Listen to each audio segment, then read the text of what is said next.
Olá, investidor. Meu nome é Wagner Caetano. Iniciamos agora o programa Na Mira do Trader, 20 horas e 35 minutos, quinta-feira, véspera de feriado.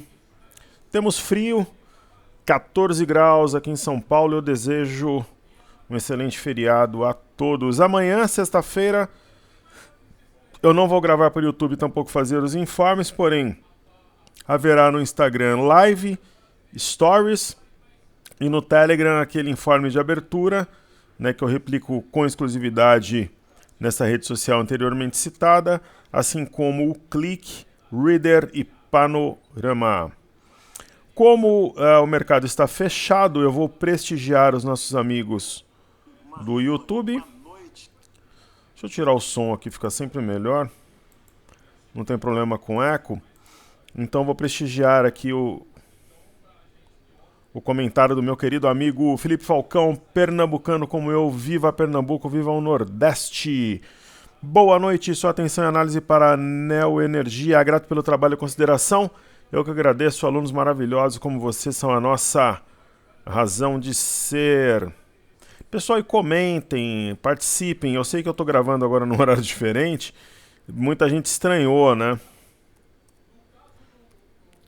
Mas tem o dobro de visualizações. Então a galera que está acostumada, talvez a ver num horário, não está vendo no outro, é difícil a gente chegar nesse, digamos assim, formato ideal. Mas vamos variando aí que dá tudo certo. Querido amigo Felipe, Neoenergia, na minha opinião, é uma das ações mais claras que a gente tem dentre os ativos com liquidez para atuar na ponta compradora. Primeiro que houve uma inflexão, o ativo está simplesmente materializando um movimento de correção até a média de 21, montou sombra inferior e hoje já tem aqui uma reação. Eu vou fazer pelo candle, tá? Então a valorização foi de 2,01. Então, bastante madura, como diria o poeta, para uma entrada na ponta compradora com aquele perfil de guarda mais conservador e fundamentos sólidos. A gente deve ter aqui um alargamento com a sua parte alta testada no curto prazo. Além da simetria em V, que nos diz que haverá um teste de 15,61, talvez em 2 ou 3 pregões. Ok? Pessoal, vamos falar de Ásia, né? Os mercados estão funcionando, mundo afora, o feriado é no Brasil. Futuros americanos em leve alta, 0,01, Dow Jones, S&P 0,09 e 0,06 o índice de tecnologia. Não, na verdade, Dow Jones 0,10 de queda, estabilidade S&P 0,09 no índice de tecnologia Nasdaq. Aqui nós vamos ver no InvestMax que os estrangeiros estão comprados e os institucionais estão na ponta vendedora, na ponta oposta. Então, 42, 62, 67, 304 até o dia 17, houve um incremento desse valor. Pessoal, só um segundinho aqui, eu já volto.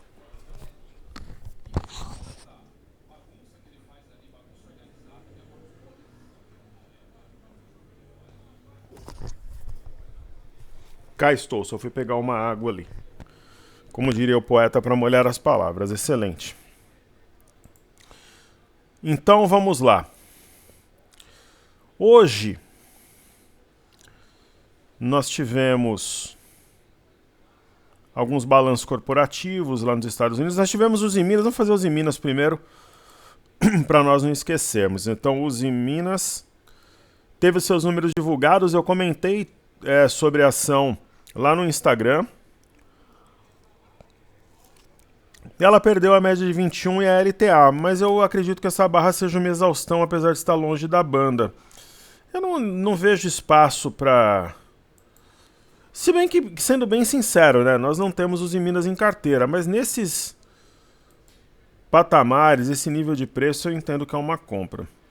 Né, a gente tem a GGBR4, mega descontada, só que já com uma ideia aqui de inflexão.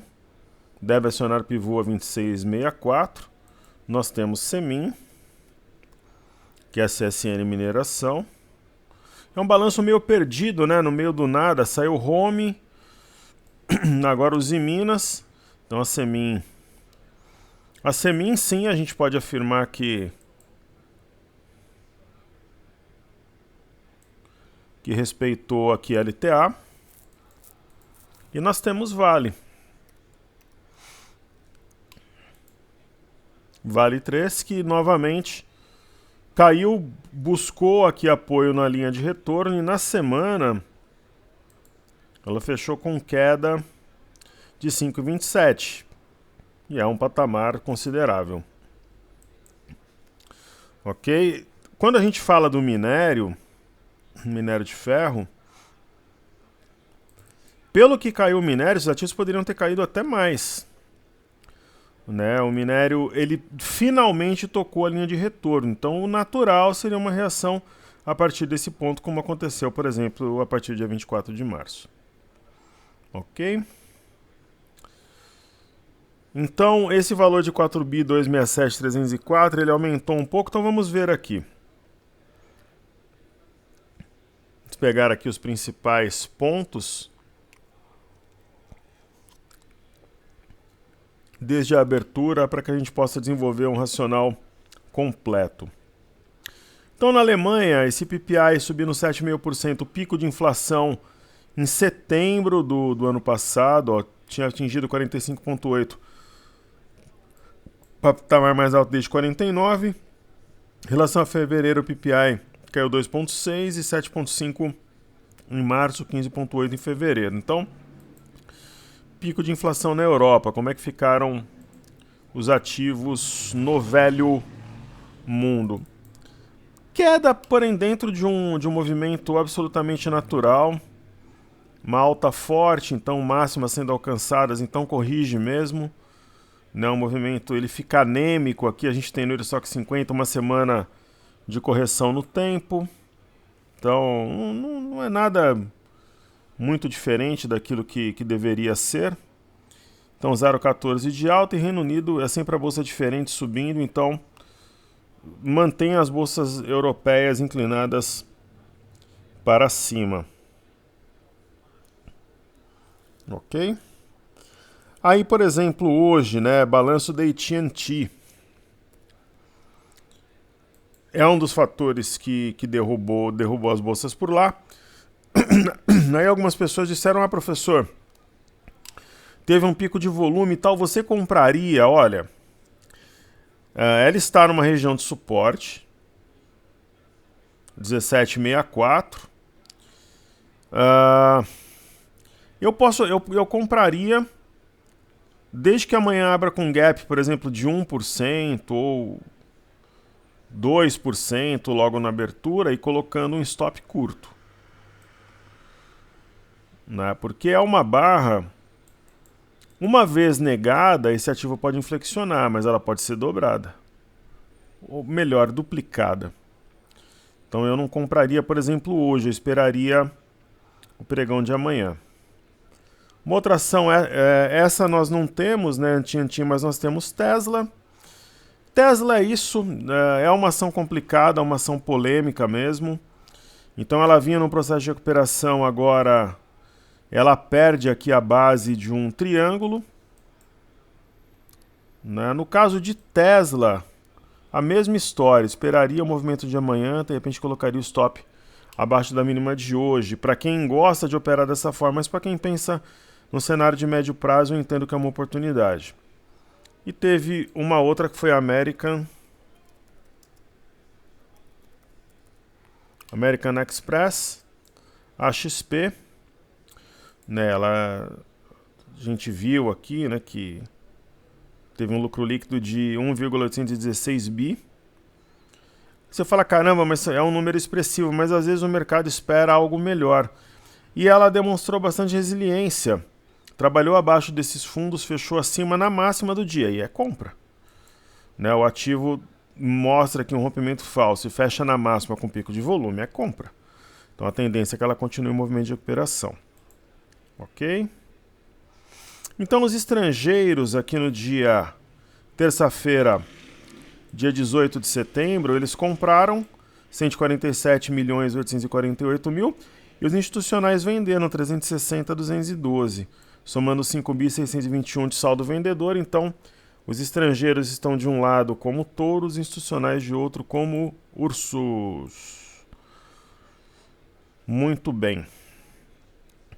Agora eu vou fazer os ativos fixos que fazemos todos os dias, ITS A4.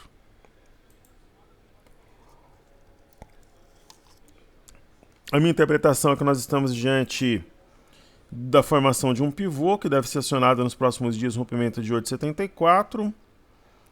Aí chegamos aqui em Tube 4. Mesma ideia, formação de pivô, quase testou o topo anterior. BBDC4 que nós temos em carteira.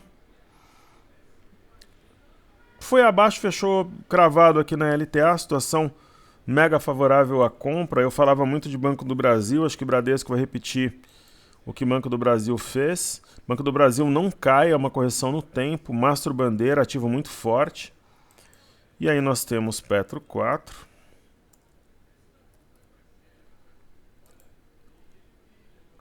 Petrobras demonstrando bastante resiliência. Pessoal, aquela velha história dos racionais. Você pega o petróleo está caindo, e caindo forte. Na semana, ok, veio aqui numa LTA, vamos ver se segura. Só que petróleo em queda, arrefece a inflação, aquela coisa toda. Então, 6,73 de queda na semana para o WTI. E o petróleo Brent caiu 6,53 por enquanto. Ok, aí você coloca aqui Petro 4. Qual é a oscilação do ativo na semana? Alta de 1,48. Quer dizer, se a Petrobras está subindo com o petróleo em forte queda, tem coisa boa relacionada ao governo, e a Petrobras é sempre um termômetro disso. Ou quase sempre, ou em boa parte das vezes. Então, se a Petro subiu, praticamente respeitou o topo anterior, viés de alta com o petróleo desabando, boas novas.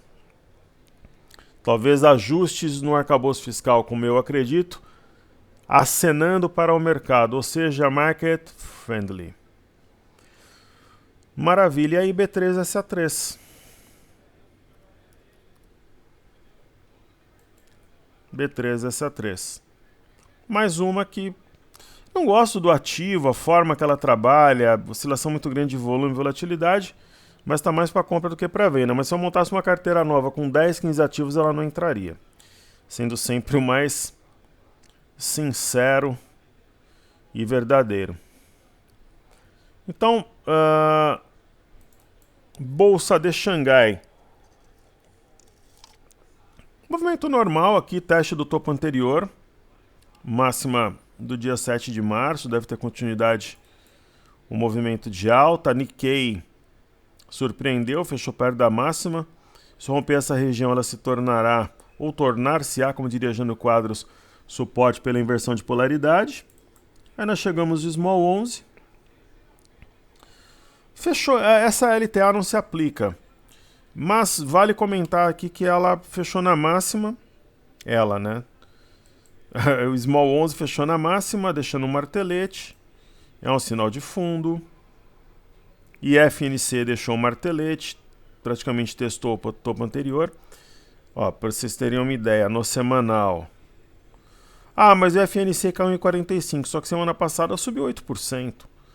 Correção na parte alta no Marubuzu. Small 11 na semana caiu 3,76. Semana passada subiu 5,65.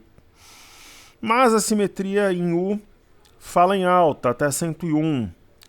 Aí vejamos o Imob, por exemplo, na semana passada 6,75, agora 4,46. Mas respeitou, por exemplo, a média de 21. E falar que respeitou a LTA seria forçar um pouco a barra, mas deixou um martelete na região aqui da média de 21. Aí nós temos o IMAT, o índice mais fraco em razão do petróleo. Ainda eu penso que pode sim respeitar essa LTA, porque o minério está muito deprimido, o próprio petróleo podem repicar. impulsionando o IMAT. Amanhã nós vamos acompanhar bolsas na Europa, Estados Unidos. Temos o índice de energia, que é a tendência de alta, então ele fez um movimento técnico no topo anterior, retração de FIBO, que eu nem gosto muito de usar, que é a retração de 23,6, e respeitou, e deve romper o pivô aqui logo menos. E o índice de consumo, aí que está, né? Você vê o índice de consumo subir 1,80, com um cenário predominantemente negativo, correto? Negando a barra de ontem, e na semana, que era de 1,99. Então deixa um cenário, na minha opinião, na semana que vem, um cenário que será de alta de ponta a ponta. E agora eu vou explicar por quê. Antes de falar das bolsas americanas. Então, primeiro, pessoal, observando hoje os juros. Então, os juros não conseguiram firmar-se acima da média de 21, como ocorreu aqui no dia 29 de março e como ocorreu entre os dias 3 e 6 de março. Uma tendência que continue no processo de queda. Observando o semanal dos juros D1F25, alta de 0,73, semana passada com 1,29, mas fechou abaixo da média de 5. Então, uma inclinação franca e claramente baixista. Ok? No caso do milho, lamentavelmente, não tem fundo. Né? Eu acho que quem está no barco continua no barco, de repente quem está fora pode até arriscar uma posição na ponta compradora. Né? O milho ele já tem elementos para formar fundo, mas ele precisa começar o movimento, né, para tirar os vendidos da zona de conforto. Em relação ao dólar, no semanal, semana passada caiu 2,86, essa semana subiu 2,49, né? Então ainda está em uma região, aquela história que eu falo que não tem software perfeito, né? Simplesmente essa sombra superior não existe no semanal do mini dólar, né? Por isso que eu gosto de ter mais de um software. Então, por exemplo, a gente pode colocar aqui o WDO no broadcast. Se tiver um software só, não tem nem sentido. Tem softwares gratuitos de corretora, né? Então não tem essa sombra superior, enfim. Você tem que ter 2 ou 3 softwares. Depende de 2 pago, 2 gratuitos e 1 pago, enfim. A grande questão é, o rompimento que ocorreu da média de 21 foi falso e hoje fechou perto da mínima.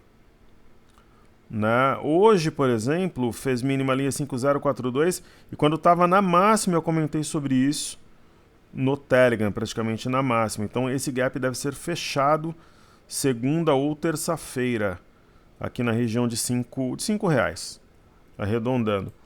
E aí eu vou trazer aqui à tela o gráfico de 30 minutos. Né? Eu vou até mostrar porque que eu acredito que realmente tenhamos queda. Não vingou o rompimento do W intraday a 5056,500 e tá com cara aqui de... Tá com cara meio complicado, né? Digamos assim que, para ser um pouco divertido, tem orelha, focinho e rabo de pivô de baixa, então deve... E eu queria agradecer, teve um aluno que me mandou aí por e-mail um baita de um e-book. Eu falei outro dia que eu estou estudando holding familiar, holding imobiliária, trust, offshore. O aluno me mandou um belo material por e-mail, muito obrigado. Eu até compartilhei com meu filho. Então aqui é bem provável que a gente tenha a perda de 5042 e um pivô, tem um topo mais baixo que o anterior. Ok? Então me mandaram, eu sou um estudioso sempre muito entusiasmado. E aqui vai ter um gap, provavelmente será fechado, né? E aí eu adorei o material, é um assunto que eu estou estudando bastante. Holding, trust, offshore, holding familiar, holding imobiliário, quando que é o meu melhor, como é que faz. quem são as maiores autoridades hoje em dia, é um assunto que eu tenho bastante interesse, estou estudando. Todos os dias eu estudo um pouco. Né? Questão de TBI, como é que fica, ITCMD. Eu gosto de estudar e trabalhar é uma dádiva. Então, em relação ao dólar, é isso. Legal. Eu vou falar do Ibov, porque eu acho que a gente tem realmente um fundo, informação, coisa e tal. Eu vou citar as razões. Razão número 1, a gente está dentro de um movimento de busca pela parte alta desse canal de baixo. Então tem mais de 3 razões. Razão número 1. Razão número 2, respeitou a retração de 61,8% de Fibonacci. Razão número 3, deixou um martelo com fechamento quase na máxima e acima da média de 21. Razão número 4, respeitou milimetricamente essa LTA que liga os fundos de 23 de março e 5 de abril. Então são essas basicamente as razões. E a gente pode dizer também que respeitou o topo anterior, né? 104,085, fechou a 104,366. Então tem inúmeras razões para acreditar que semana que vem vai ser altista, com teste inclusive de 108,277, que foi a máxima recente. Ok? Muito bem. E eu tenho aqui o BOVA11, que a gente consegue traçar a mesma coisa. Ó. Topo anterior, LTA, retração de 61,8, respeitou a média de 21, quer dizer, todos esses elementos. E aí eu chego no Ibovespa em dólares, que a gente vai ter algo muito parecido. Respeitou o topo anterior, marcado dia 31 de março, a 20,507. Fechou acima da média de 21. Deixou sombra em spinning top, né? É um Arami, se a gente considerar o candle da véspera, quer dizer, tem todos os elementos para uma inflexão. Aí eu chego no DXY, que é o dólar contra uma cesta de moedas muito manso, digamos assim, não consegue passar a média de 21, então não vai ser o DXY que vai pressionar o dólar positivamente, fazer o dólar subir. E aí eu tenho o MME, que mede fluxo para mercados emergentes. Viés de alta, é um movimento lento, eu concordo, mas ele é proporcional a esse movimento de queda que também foi lento. Então, ficou que falta eu falar sobre as bolsas americanas. Então, vou falar do EWZ, que é ETF brasileiro negociado em Nova York. Razões para acreditar no movimento de alta. Respeitou o topo anterior, 27,90, Arami de fundo. Fechou cravado na média de 21. Tem gap acima dos preços, que provavelmente é um gap de área. Então, inúmeras razões também. Aí temos o BZQ, que é inversamente proporcional à nossa bolsa vezes 2. Esse fundo anterior e a média, né, são uma barreira, na minha opinião, muito evidente. Então é provável que a gente tenha o fechamento desse gap entre 19 e 18 de abril. O VIX, movimento natural, talvez vendido, zerando, aí, colocando lucro no bolso. É realmente um sinal, um Arami, enfim. E as bolsas americanas, assim como na Europa, sem novidades. O Dow Jones, ele esboça, talvez ensaia o rompimento de uma LTB que guia o preço desde dezembro de 2022, então tem que reunir compradores, tem que ter dinheiro ali, capital, para conseguir fazer que esse rompimento aconteça. Aqui eu vou apagar esses estudos anteriores, não faz muito sentido. Então vejam que o topo anterior a 4133, digamos que foi respeitado, fechou praticamente 2 pontos abaixo. O índice de tecnologia Nasdaq simplesmente busca pela média de 21, movimentação de topos e fundos atendentes plenamente preservada. Títulos americanos de 10 anos acionaram a estrela cadente montada dia 19, devem pressionar e violar a média de 21, na minha interpretação. E por fim, nós temos o mini índice. Vamos ver o Ibov, né? O que aconteceu com o Ibov na semana. Então, o Ibov na semana, uma queda de 1,80. O BOVA11 na semana, 1,98. Apenas parte do que aconteceu na semana passada. E o mini índice, no caso, saiu de uma correção no tempo, uma correção no preço, né, respeitando aqui média de 21, topo anterior. Esse gap não existe, é um erro aqui do TradingView. Nós temos, além de um martelo individualmente, em conjunto com o candle de ontem, um arame. A mulher grávida em japonesa. Eu vou mostrar aqui para vocês como é o gráfico correto do mini índice, é dessa forma. Então nós podemos perceber claramente que o topo anterior foi respeitado, assim como a média de 21. E podemos, inclusive, vamos aqui traçar uma reta.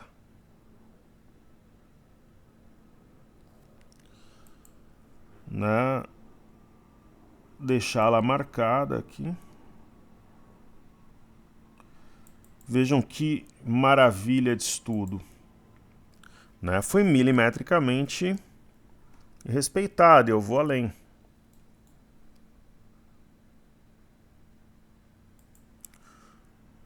Possível conectar os topos, então provavelmente estamos diante da base de um canal, simetria claramente favorável à compra, e essa região aqui do dia 6/3 talvez corresponda a essa atual. Então iniciar CA e essa pequena correção, se eu colocasse um espelho aqui, né, na verdade correção um repique, né? Seria equivalente a essa correção que nós vivenciamos. Então aqui 1, 2, 3, 4, 5, 6, 7 pregões, 1, 2, 3, 4, 5, 6, 7 pregões. E aí para o alto e avante. Então tá entregue, forte abraço, um excelente, né, descanso, feriado a todos, o meu forte abraço, meu carinho e amizade. Amanhã não tem YouTube nem Informes, mas tem aquele material que eu coloco geralmente antes da abertura. Nós teremos Reader, Panorama, Clique e também Stories lá no Instagram, assim como a live. É uma honra e uma dádiva poder entregar e trazer conteúdo de valor. Top Traders, a casa do investidor.